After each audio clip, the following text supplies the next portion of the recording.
You know, and we all have our 15 minutes of fame, and I'd like to take a couple of my 15 minutes to talk about the rights and the wrongs in the world of professional wrestling. And it is for the WWE Championship.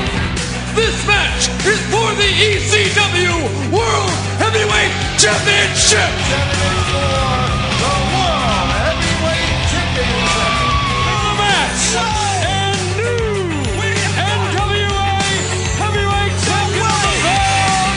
We appreciate you guys coming out and taking your time to support women's wrestling in America.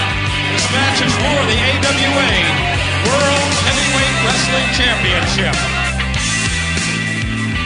My guest of the program today is someone you've probably seen in the ring, but before now, how you've seen her may have been a different story.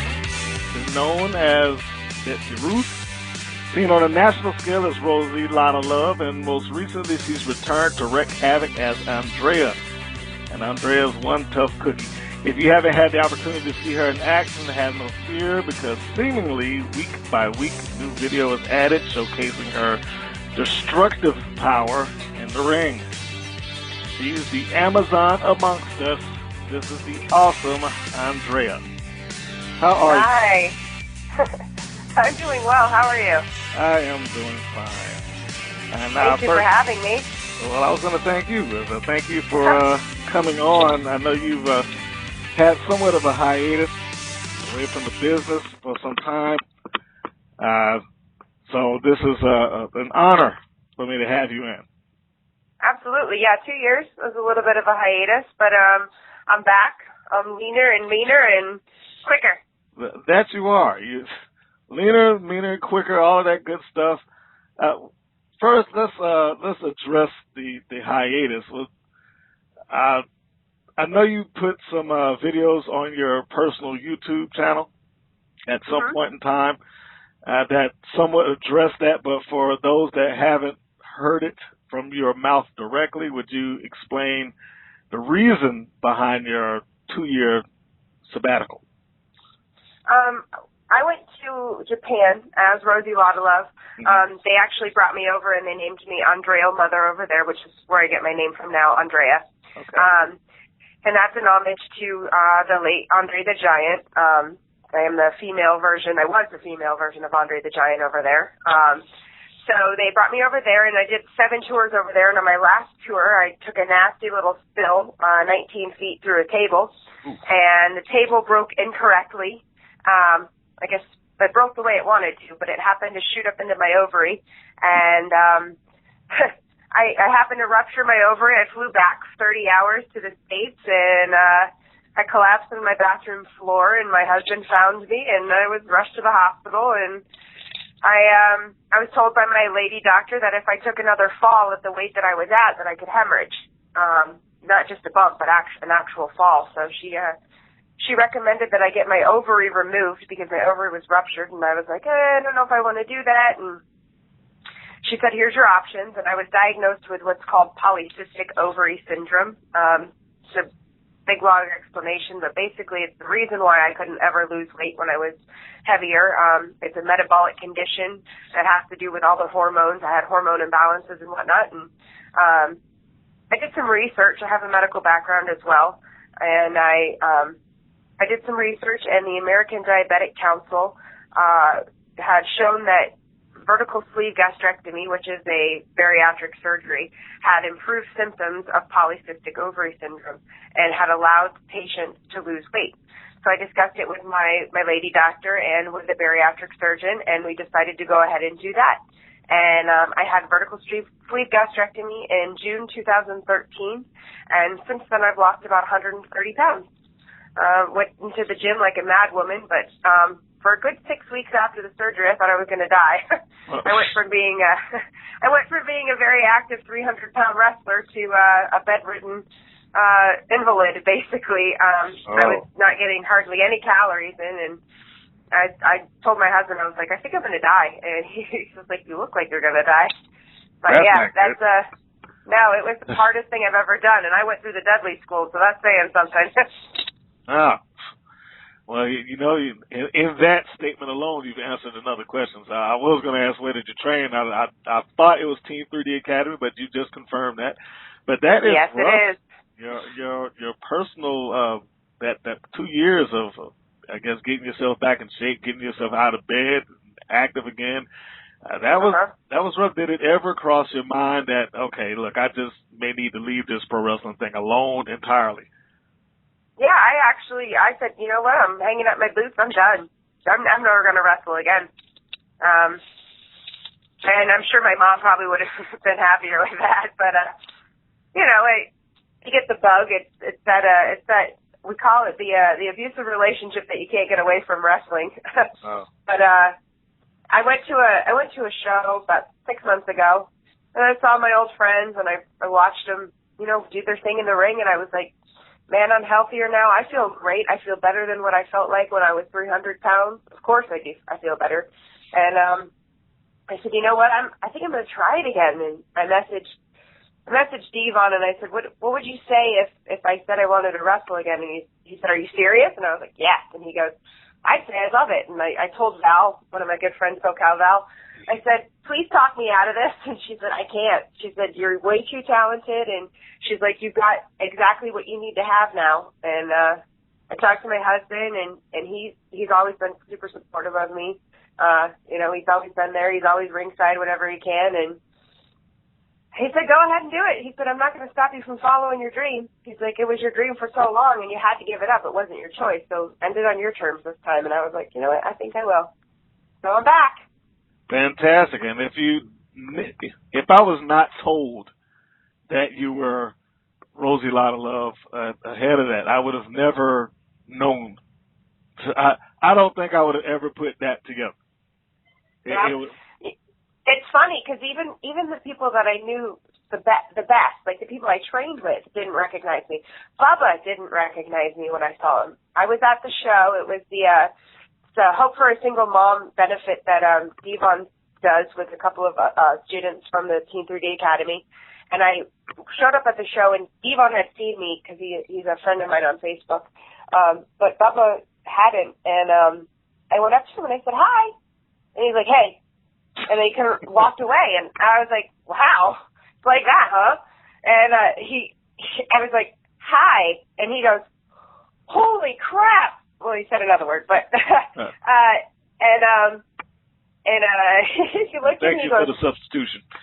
Well, you're welcome. I try. And he goes, holy crap. And he looked at me and he goes, wow. He's like, I wouldn't even have recognized you if you didn't say hi again. And I was like, it's weird. You're not the only person who's done that. Yeah.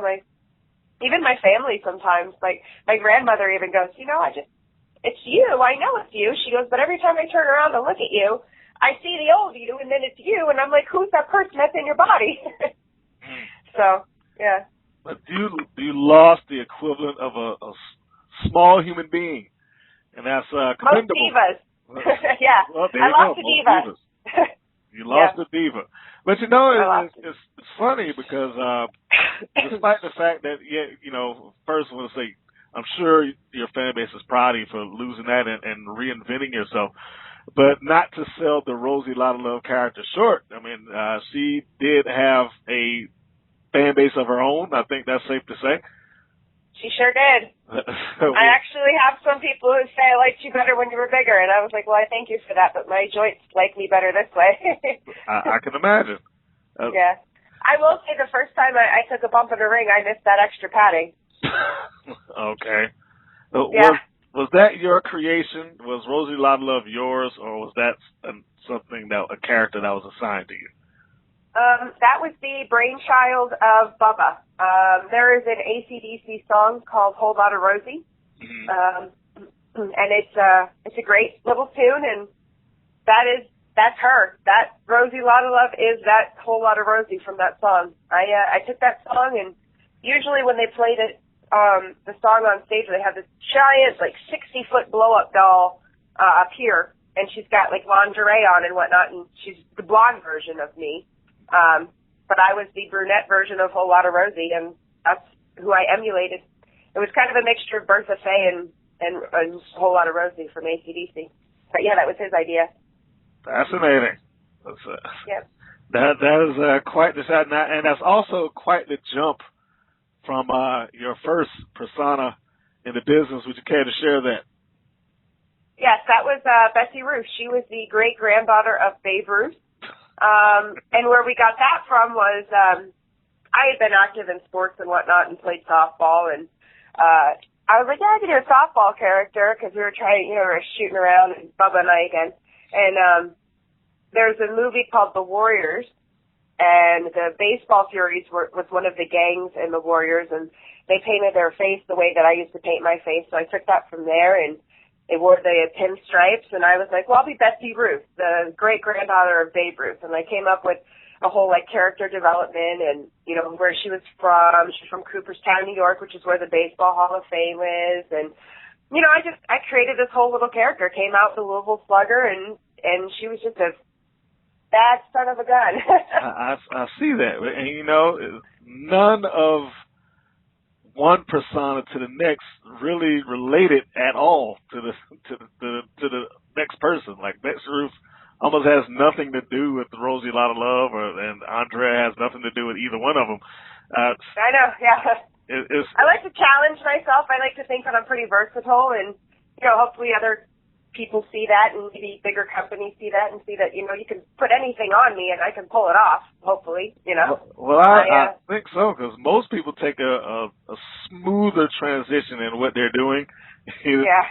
Just kind of evolve into the character, but it's like you just stopped one day and then boom, here's Rosie Lotta Love, and stopped one day and then there's Andréa. It's just like they're all new characters. I have a theater background. I went to UCF, University of Central Florida, for a degree in theater before I started wrestling. And I've done different musicals and stuff, and I sing and dance and act, and so I like to think that these are my characters, and I've portrayed different characters on stage. Why not portray different characters in the ring? Well, that explains a lot. That being said, what I normally ask ladies such as yourself is of all the things you could be doing, because clearly you trained in acting and you seem pretty good at it. Why wrestling? Why wrestling? Well, I happen to be 6'1", and at the time I was a heavier girl. There's not a whole lot of characters that are 6'1" and heavier like that that are younger, and so I wasn't getting a whole lot of work. And I was like, well, I have to reinvent myself, because that's what I do when I don't have work. I either go to school or I reinvent myself, and it drives my family crazy. I tend to do it every 6 months, but I was working at Universal Studios in the entertainment department for Halloween Horror Nights, and one of my buddies there was like, you should come and watch TNA. They're taping here. And I said, oh, okay. And I had watched wrestling growing up with my stepdad. My mom would go to work, and we would sit there and watch ECW and stuff like that, and sometimes we'd go down to the Sun Dome and watch the NWA shows that were there. And so I'd watched a little bit growing up, and I went and saw TNA, and I was like, man, those are some of the guys that I used to watch in ECW. So it was like, Bubba and I think Raven was there and Devon was there, and a whole bunch of them were there. And I said, yeah, those are some of the guys. And then I watched the entire show, and I was like, I could totally do this. And they didn't have a women's division at the time, but I was like, I could do that. Oh, you were there. And the guys were like, yeah, sure you can. Why don't you come on down to the school that we have down here? And this wasn't Team 3D Academy, it was another school, a little hole in the wall. And they said, come down to the school and let's see if you can actually do it. And I came down, and I never stopped. Ivan was actually one of the guest trainers there once, and he had me bumping about 83 times, and I was covered in bruises, and I got back up, and he said, are you done? And I was like, nope, I can do more. And he's like, ever since then, he's like, I knew you had it. And so he stole me from that school, and they opened up their school, and myself and Leva, we were the original females, and two of the only females that actually have ever made it through the entire training at Team 3D Academy. There's one new girl who's proven herself. She's made it so far to the advanced class from the beginner class. But yeah, there's been a lot of girls in and out of there, but only 3 of us so far have made it through the entire training. Only 3 of you have proven to have what it takes. Yeah, to make it through that school. I guess the other ones look at what they see on TV and the WWE version and kind of fall in love with the celebrity of it. Would you say that that's a possible personality trait of some of the trainees that have come in? Yeah, I mean, they see the glitz and glamour and all the, the showmanship and the celebrities and how they, they're out there in front of the lights and the crowd adores them, but they don't understand the hard work and dedication and training and blood, sweat, and literally tears that gets put into training to be that. And they're not willing to do that. And you have to have a lot of heart and a lot of willpower to stick with it. Because there's times where you question yourself and you're like, why am I doing this to myself? Why am I putting myself through this? And you have to be able to come back and say, it's because I have a dream. I'm going to accomplish this, and I'm going to stick with it. And not a lot of people have the gumption to do that. I see. Now, Rosie Lotta made it to national television. You went as a guest to TNA Impact, but you also managed to get into the Knockouts division once they actually had a division. And you were there at a pretty prime time when there was a lot of variety amongst the girls at that point. How was your experience with that company? I was there at the end of that prime time.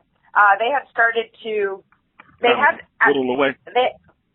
Whittle away the variety and get more toward how do I put it? They had a vision at one point. They had a vision at one point to be different from WWE. And then, as wrestling goes, sometimes they change their mind, and then they wanted the girls to all look like divas. And they had gotten rid of, Taylor Wilde. They had gotten rid of Roxy, and then they got rid of me. And we were the girls who were not your typical average divas. I mean, Taylor Wilde was, but she could wrestle her butt off. That girl could go in the ring like nobody's business. And that's not saying anything bad against the other girls. They fit that mold better. But my time there, I will have to say that one of the best things was the camaraderie in that locker room. Those girls were always, everybody had their little spats with each other every once in a while, but when it came down to it, we were all there for each other. Friendships were built. I still have Val as one of my best friends. She and I travel. We're road buddies together, and I will say that the camaraderie between all of the girls in that locker room, with the exception of maybe one or two, was phenomenal. I didn't expect it to be that way. I expected it to be way more catty than it was. But a lot of those girls really stuck together, helped each other out. If you needed some spray tan on your back, they'd help you with it, It is what it is. A little cattiness every once in a while, I mean, if you can only say one or two, then you're doing good. If that's all you can count out of an entire division, then I think you're doing fine. And speaking of your friendship with SoCal, I happened to come across a video recently of SoCal talking to a camera and this huge powerhouse lady standing there menacingly in the background. Yeah, it looks like I got a call a couple of weeks ago from Val. She'd been having some trouble with Shimmer with some of the ladies who like to set her aside and pick her out of the crowd, and she needed some backup, and so she gave me a call because she knows what's up. She knows I'm back and I'm ready, and I'm a mean streak a mile wide, and I don't put up with no crap. So she gave me a call, and nope, I don't. And she gave me a call, and I said I'll be there. So we shot a little video, and tomorrow night, actually, which is Friday, the 23rd of January, I believe it is. It's Shine 24, and I will be there backing up Val. And if anybody so much as looks at her the wrong way, they're going to get my size 11. So. Have you gone into the hit for hire business in Shine? I go where the money is. I'm about commas and dollar signs, so it goes with everything when it comes to wrestling. That sounds like a nice yes. So Andréa is a hit for hire. At least with Val, that's somebody that you know and like. So that's my girl. I got her back. Maybe you gave her a little bit of a discount. I don't know. Hopefully. We'll keep that between us. That's business. Okay. All right. That's fine. That's now. This new version of yourself is fairly new to the masses. I think it's safe to say. of course, your YouTube channel has been showing some of your work, and I will reiterate to those people that are listening, if you have not seen Andréa do what she does in between the ropes, you can check her out on her YouTube channel. You can probably scan for Andréa versus La Rosa Negra and bring up, I think, about 5 matches or so. Yeah, I think there's 5. Which are pretty good matches. I thought the La Rosa Negra match was very good. But again, for those that aren't aware or don't know who Andréa is in relation to, you know, who you were, could you describe it? You've already described Betsy Ruth. You already kind of described Rosie Lotta. So who is Andréa, this version? Andréa is a 6'1", 190-pound powerhouse. She's an Amazon. She puts up with no crap. She's created her own warpath. She is like an Amazon, and a lot of people have compared me to Wonder Woman, but I like to think I'm better. You know, Wonder Woman's a fictional character. I'm here, I'm real, I'm in real life, and I'm 100% coming at you full speed. I don't hold my punches. I got a boot that's size 11, and I will put it through your skull. So, like I said, I'm here. One reason I came back is because the women's division, women's wrestling in general, has come full circle. You know, the fruition is there right now, to where it should have been when I was in wrestling before. And with that, you get a lot of girls who think they know how to wrestle, who don't go to training, who don't put the time and the effort, the blood, sweat, and the tears that most of us girls who've been in it for a long time have put into it. And they're going out there and they're hurting people.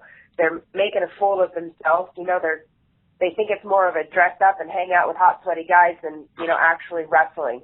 And if you want to do that, I mean, you can put a skirt on and go to one of the shows. I'm sure the guys would love to have you there. But when you step in that ring, you better be ready for war, because each and every time that bell rings, it's a battle for me, and I'm coming at you 100%. Yes, and I would say again, you said you put your foot through somebody's face. I saw that at least 3 or 4 times with this spectacular single leg drop kick that you seem to have mastered. But I just want to say this: you seem to have a great heel quality in yourself when you're in the ring. And it's funny that you mentioned they patterned you after Andre the Giant, because Andre in his heel days, certainly at a 7-foot, I forget how it was, 7'4", 7'3", at that height and weight, he certainly had no reason to cheat whatsoever. But he did it because he was a bad guy. He was a heel, and he did the things that heels would do. Even the great Andre the Giant cheated. And I saw in a couple of your matches, despite the fact that you clearly will out-muscle most of the opponents that you're with, you find a way to kind of do the cowering thing and cheating a little bit, and, you know, I guess. Listen, I like to think of it as I will do anything and stop at no bounds to win. Oh, okay. Well, that's what that is. Okay. We don't call it cheating. We call it winning with any means necessary. Winning however necessary. We won't use. Yes, winning by any means necessary, not cheating. Oh, okay. It's only cheating if you get caught. Well, that's true. To the best of my knowledge, from the video seen, you haven't gotten caught. So, but you did pull off the wins. How's it like working with ladies smaller than you? Is it difficult for you to do that? Are you craving to find somebody that is your same stature to try to work against at least once? Well, I wouldn't turn it down. I'm 6'1", so working girls smaller than me isn't something new. Back in my heyday, when I was Rosie Lotta and Betsy Ruth, I was working Leva all the time, and she's all of like 5'1", so that's nothing new. But definitely, if I can get a matchup with someone my size, I know I wrestled Amazing Kong or Awesome Kong a few times in the Dominican Republic, and that was some hard-hitting stuff. I had a blast doing that. We just went out there and beat the tar out of each other. But, you know, if I could get in the ring with somebody my size, I don't know, like a Jessica Havoc or something like that, I'd be more than willing to do that. Okay. Now, you know, I think a 3-way between Havoc, Kong, and myself would be an amazing match. it probably would be ridiculously hard hitting and an overall slugfest to the likes that most people have not seen. TNA has recently hit the revamp button and brought a couple of people back. Would you or do you have any desire to, perhaps come back in that roster? Because 2/3 of the people you just mentioned are there now. So I will put it this way. Money talks. I am a businesswoman. Like I said before, commas and dollar signs talk, and if the price came around that was right, I wouldn't say no. Very good. Random question. When are you going to play Wonder Woman? You are not the only person who has asked me that. There are a few Comic-Cons here in Florida that they've been in touch with me, and they've asked me if I want to do it. I've had a couple buddies of mine who do, I guess you call it where they dress up as characters and portray them at events and stuff. Contact me about doing that. Cosplay. There you go. Sorry, I'm not with it. I'm not with it. It's all right. I'm getting there. I've had some of those conventions too. It's all good. I got you. Okay. So yeah, they've asked me to cosplay Wonder Woman. If I get the outfit, I would be more than willing to do it. But so maybe soon. We'll see. I've had a lot of people say that I need to do it, so we'll see. That's right. It could be happening sooner than later. Just make sure that you post the pictures. I'm sure everyone will appreciate it. I will. They're constantly putting my picture up next to hers and saying, just saying, or you should totally do this. And I was like, guys, I'm not Wonder Woman. It just so happens that I'm really tall on an Amazon and kind of like Wonder Woman. They're like, well, your gear looks like it. And I was like, well, I didn't take that from her, but okay, I'll take it. I guess it could be worse.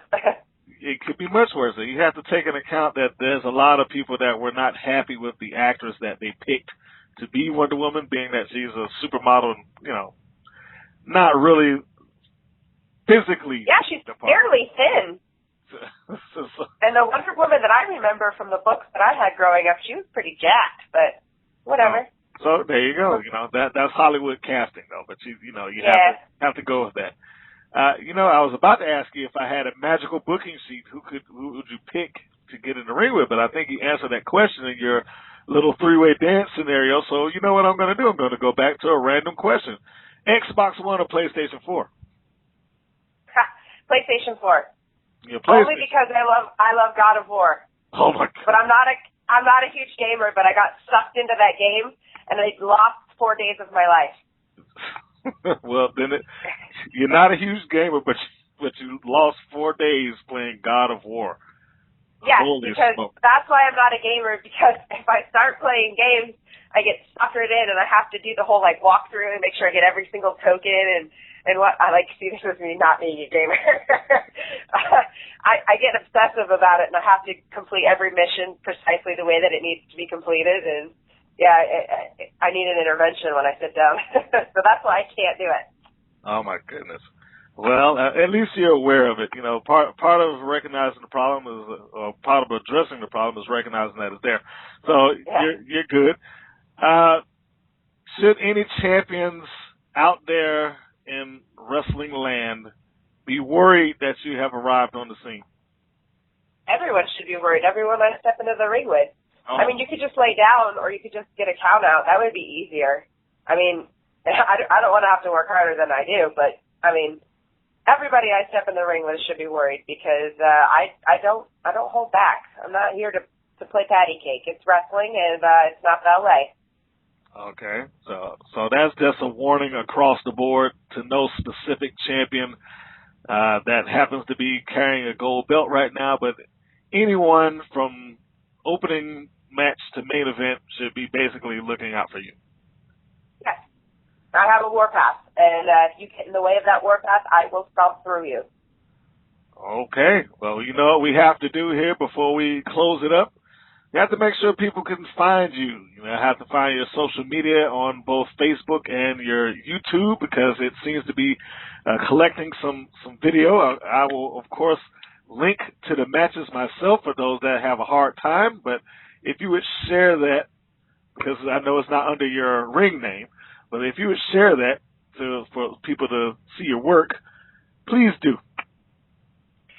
If you want to follow me on Twitter, it is at Rosie, ROSIE _ Lottalove, LOTTALOVE. If you want to follow me on Instagram, it's MKD117, M as in Mary, K as in Kite, D as in Delta 117. And if you want to find my YouTube channel, I will have that linked on my Twitter. As soon as we get off this interview, I'll put it up there. However, if you want to look me up, it is my full name, Mary Kate Dagenan Glidewell, and it would probably just be easier for you to look on my Twitter and find it there instead of me spelling it out. Well, it's all right, because I'm going to make it easy. Again, when this video is up, the links will be available right there in the video. All you have to do is click the little square, and it'll shoot you right over to the match. I think I'm going to connect you to her contest against La Rosa Negra. That seemed to be a good example, a good way for you to get familiar with the new power in ladies wrestling. Yes, and if you are serious about becoming a professional wrestler, I definitely would say the only place to go is Team 3D Academy. If you want to get in touch with them, it is 407-390-9005. I say it in every single one of my interviews that I do because I believe 100% that they made me what I am today. And without them, I would not be where I am. So, well, in that definitely case, the hardest and most rewarding thing I've ever done. Well, in that case, give it again. Make sure that they got it. Team 3D Academy, what's the number?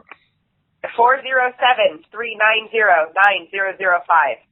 All right. They should give you a little kickback for that commercial. There we have I get enough from them. Well, you did get a lot. You have your wrestling career thanks to them. Athena lives, well, I shouldn't say Athena, Andréa lives because of Team 3D Academy. So, man, she does. There we have it. I really want to thank you for taking time out of your night to come on and speak with us and share these quick fire questions in this interview. And you did it pretty fast and right under the gun. Thank you. I appreciate it so much for having me on. And I look forward to speaking to you again. Hopefully when things start firing away here. It's just the beginning. I am looking forward to it. Again, after I saw that video, I know it's coming around and Shine this Friday, the 23rd, Shine 24.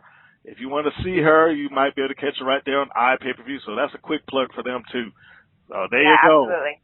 Team 3D Academy and Shine 24. Those are your two plugs, and you are rocking and ready to see Andréa hurt somebody. Thank you for coming on to the show tonight. Thank you. I do appreciate it. And thank you for everybody out there that's listening to this podcast and this interview. If you want to check me out on other stuff, just click the appropriate links below, and the link for her match will be there as well. Thanks for tuning in, folks. Bye-bye. Hey, you guys. This is the NWA World Women's Champion, Barbie Hayden, and you're listening to The Rights and Wrongs of Pro Wrestling with Mr. Green.